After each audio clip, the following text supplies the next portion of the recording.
You ever have one of those moments where you walk into the shop expecting a finished masterpiece, but instead, it looks like your 3D printer tried to bake a lasagna and gave up halfway through?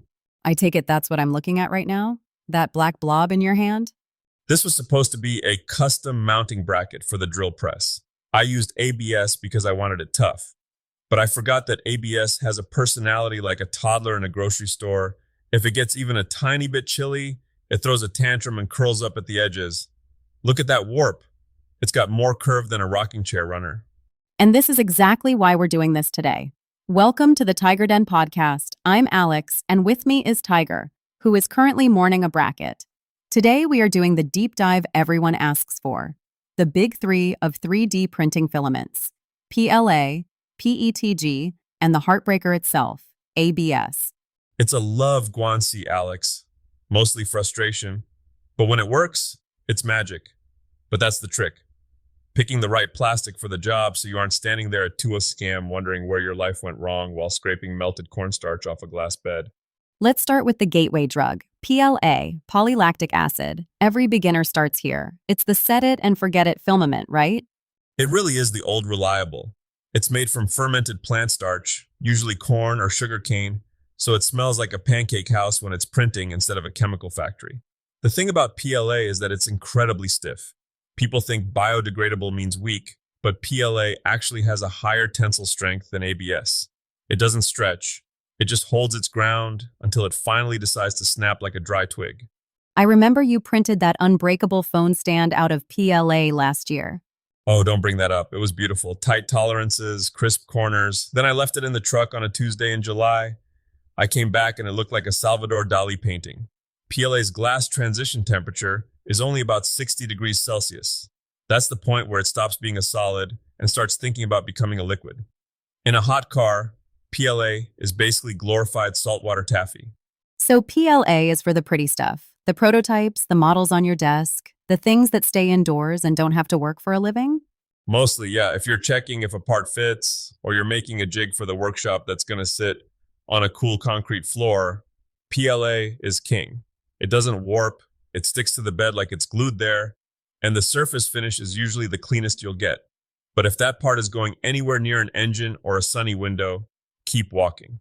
Okay, so if PLA is the finesse material, let's talk about the bruiser, ABS, the stuff Legos are made of.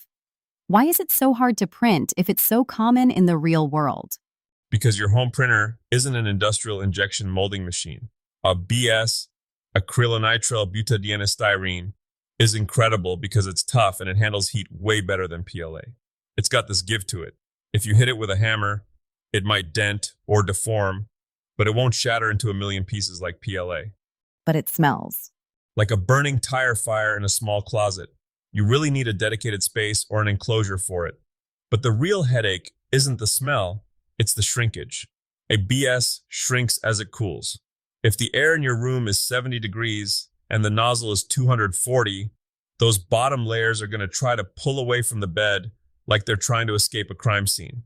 That's why you see guys building heated chambers out of literal cardboard boxes just to keep the heat in. It sounds like a lot of work for a bracket, Tiger. Is there a middle ground? A Goldilocks filament? That's where PETG comes in. Polyethylene terephthalate glycol. It's the stuff your soda bottles are made of, but with glycol added so it doesn't crystallize and get brittle. PETG is the peace treaty between PLA and ABS. I've heard people call it the everything filament. Is it actually that good, or is it just okay at everything? It's a specialist that acts like a generalist. It's got the heat resistance that's good enough for most outdoor stuff. It won't melt in your car. It's incredibly sticky, which is great for layer strength, meaning the part won't split apart along the lines. But, and there's always a but in the shop, it's stringy. Like spider webs? Exactly. If your retraction settings aren't dialed in, your print looks like it was attacked by a very industrious spider, and it's hygroscopic. It drinks water from the air. If you leave a roll of PETG out on a humid afternoon, the next time you print with it, it'll sizzle and pop in the nozzle like bacon grease. You end up with bubbles in your part and a surface that looks like it has teenage acne. Teenage acne plastic. Great marketing, Tiger.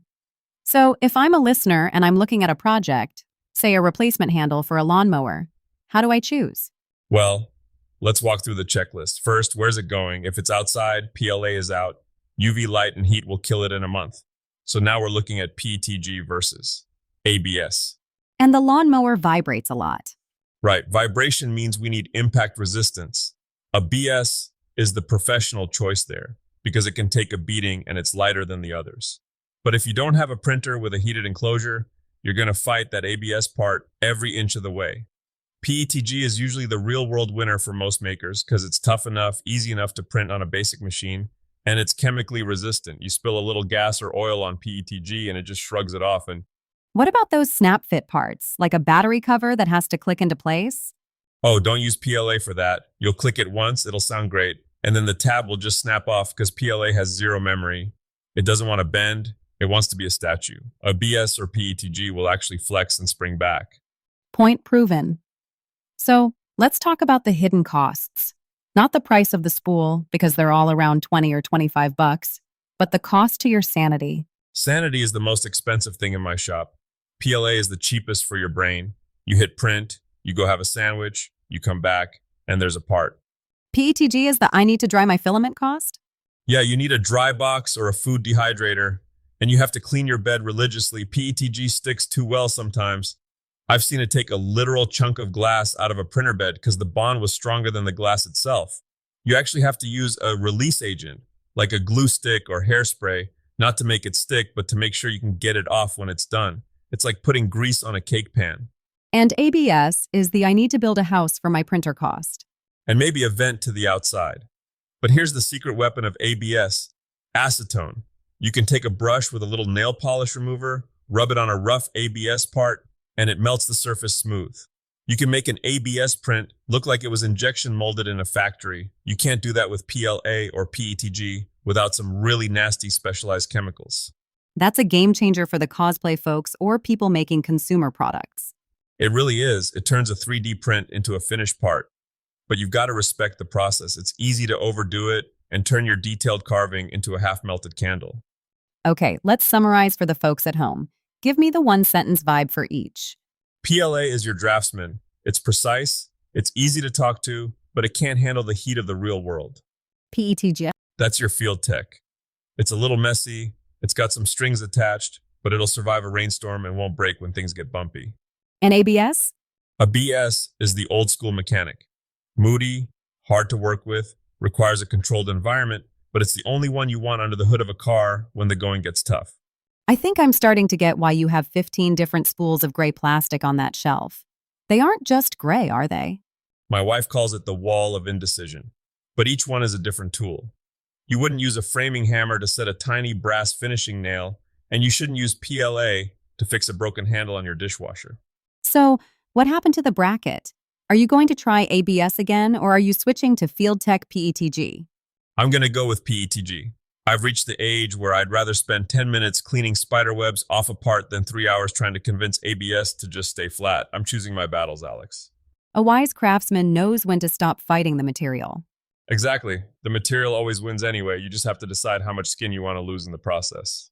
That's our show for today. Before you hit buy on that next spool, think about where your part is going to live. Is it a desk toy or a tool?